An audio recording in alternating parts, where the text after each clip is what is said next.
Hi, welcome to my YouTube channel. අද මම ඔයාලට අරන් ආවේ ගම් කුකුල් පාලනය ව්‍යාපාරයක් විදිහට පටන් ගන්න කෙනෙක්ට තියෙන ලොකුම ප්‍රශ්නයක් ගැන තමයි. හරි අපි බලමු මොනවද කියලා මේ ප්‍රශ්න ටික සහ ඒවට විසඳුම් කොහොමද කියලා වෙන්නේ.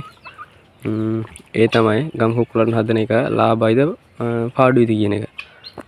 හරි. අපි බලමු එහෙනම් මේ විස්තර ටික කොහොමද කියලා. අද මම කියන්නේ සතුන් 50ක් 100ක් 200ක් වුණත් හදලා ලාභයක් ගන්න විදිහක් තමයි.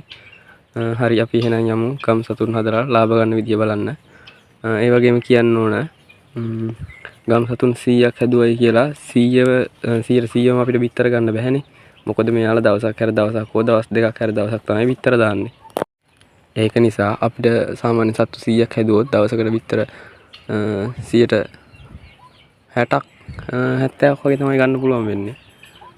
ඒ වගේම තමයි මෙයාලා කරකම් කාලයකුත් තියෙනවා. ඒ නිසා ලාභයක් නැහැ කියනවා. හරියට කරගත්තොත් ලාභයක් නැතුවත් නෙවෙයි. වෙලා තියෙන්නේ මේක ගොඩ දෙනෙක් දන්නේ නැහැ මේ ක්‍රමය හරියට. ඒක නිසා තමයි මේ සත්තු හදන එක පාඩුයි කියලා කියන්නේ. මොකද මෙයාලා ගම් සතුන් මෙයාලට ඕනි දෙයක් කාලා කරලා ඉන්නවා. මේ ගොඩ දෙනෙක් පාඩුයි කියන්නේ වෙන කිසිම හේතුවක් නෙවෙයි. බිත්තර කෑම දීලා මේ සතුන් හදන නිසා. ඒක ඇත්ත. මොකද අපි මෙයාලට බිත්තර කෑම දීලා හැදුවොත් ඒක අපිට පාඩුයි. හැබැයි ආර් වගේ සත්තු හදනවා නම් ඒක ප්‍රශ්නයක් නැහැ. ගම් සතුන් හදන එක නම් අනිවාර්යයෙන්ම පාඩුයි. ඒක නිසා මම ඔයාලට කියන්නම් හරියටම ලාභයක් ගන්න විදිය අද. සාමාන්‍යයෙන් බිත්තර දමන කිකිලියක් ග්‍රෑම් 120ක් පමණ දවසකට ආහාර ලබා ගන්නවා.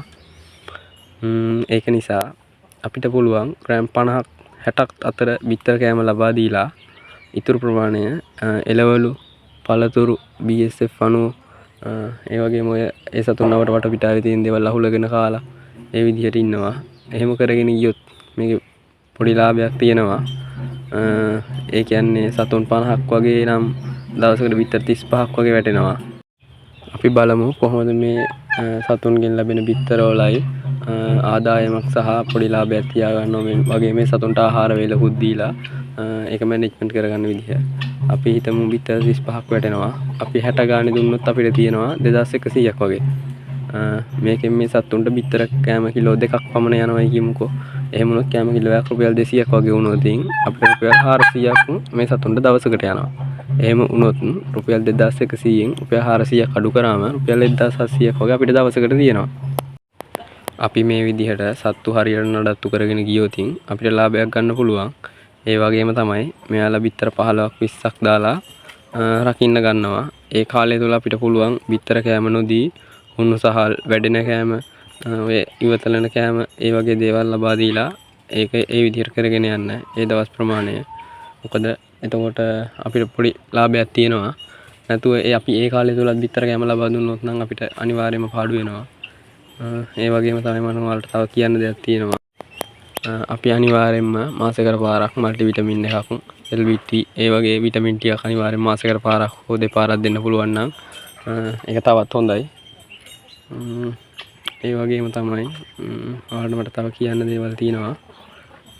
ඒ තමයි අපිට පුළුවන් මේ සතුන්ගෙන් ඉවතලන ජරාව කියන්නේ වීබෝල් සමග මිශ්‍ර වුණ රස්සේ එක පොහොර විදිහට විකුණන්න පුළුවන්.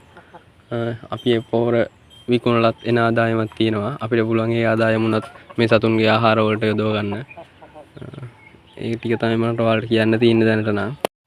ඒ වගේම තමයි තවත් විශේෂ එක දෙයක් තියෙනවා. ඒ තමයි මේ ගම් සතුන් හදනවා නම් පොඩි ප්‍රමාණයක් හදනවට වඩා මම නම් කියන්නේ සතුන් 50ක් 100ක් 150ක් 200ක් වගේ ටිකක් වැඩි ප්‍රමාණයක් හදා ගන්න පුළුවන් නම් අනිවාර්යයෙන්ම ලාභයක් ගන්න පුළුවන්. මොකද පිරිස වැඩි වෙන තරමට අපිට ලාභයි. මොකද මම ඒක ටිකක් අනුමාන වශයෙන් කරලා බැලුවේ. මම ඔයාලට හරියටම විස්තර කියන්නම්. දැනට මම කරන් යන විදිහට නම් මට ලාභයක් තියෙනවා. ඒක මම ඔයාලට කිව්වේ මේ විදිහට කෑම දීලා කරගත්තොත් අනිවාර්යෙන් ලාභයක් තියෙනවායි කියලා.